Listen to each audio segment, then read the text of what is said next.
नमस्कार. वडक्कम एवढ्याचसाठी की आज मी जे काही माझं सेगमेंट दाखवणार आहे ते कोचीन टू महाराष्ट्र आणि महाराष्ट्र टू नागाव टू माझे खवय्ये असा हा पूर्ण प्रवास आहे. या प्रवासाची सुरुवात मला वाटतं एक 7-8 वर्षापूर्वी झाली, जेव्हा मी असाच मसाल्यांचं सर्च आम्ही करत होतो की कुठे चांगले मिळतात.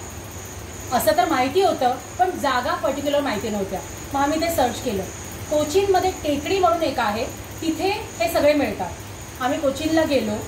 मी आता एक शॉर्ट तुम्हाला तो सांगते आहे, त्याचा जो जर्नी आहे तो. आम्ही कोचीनला गेलो, तिथले मार्केट्स बघितले, बऱ्याच ठिकाणी फिरलो. आता इथे तुम्ही जर बघत असाल ना तर हे असे सगळे जाऊन त्याची चव घेऊन स्मेल घेऊन म्हणजे एक एक वस्तू निवडून आम्ही हे सगळं इथपर्यंत घेऊन आलो.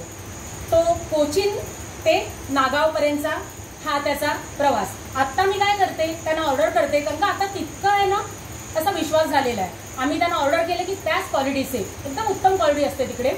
रेट्सही खूप कमी असतात. आता मी खाते ना तर माझ्या तोंडात त्याचा सुवास दरवळतोय. तर हे असे मसाल्यांचा हा आमचा बॅकग्राऊंड आहे.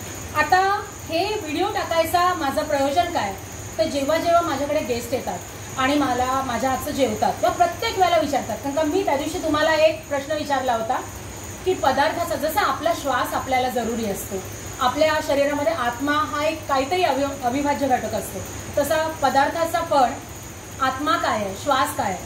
तर माझ्या दृष्टीने मसाले, कारण का हे जर नसतील मग तो तिखट म्हणा किंवा अजून कोणत्याही चवीचा तो जर नसेल तर तुमचा पदार्थ परिपूर्ण होऊच शकत नाही.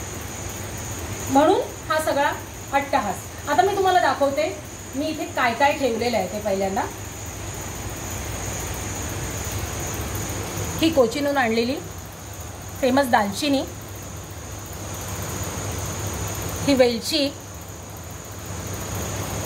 ही लवंग तुम्ही बघत असाल इथे आपल्याला मिळते, त्याला ही अशी फुलं नसतात.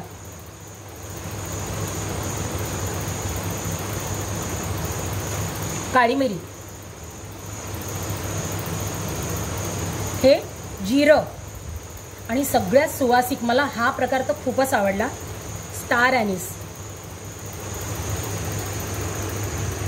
खूप छान. ह्याचा उपयोग मी कशामध्ये नंतर होतोय ना ते व्हिडिओच्या द्वारे सांगणारच आहे.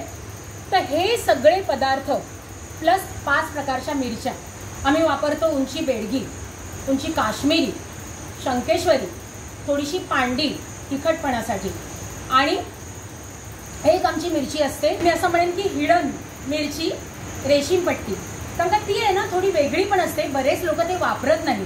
लोकांच्या बेडगी, शंकेश्वरी, काश्मीरी या नेहमीच्या प्रचलित अशा मिरच्या आहेत. आम्ही त्याच्यामध्ये रेशीम पट्टीही टाकतो. या 5 प्रकारच्या मिरच्या आणि ह्या सगळ्याचं कॉम्बिनेशन. आता ह्याच्यात बरेचसे प्रकार अजून नाही आहेत जे हिडन पण आहेत, आणि काय काय आता मी जायफळ, त्याच्यानंतर आम्ही खसखस टाकतो.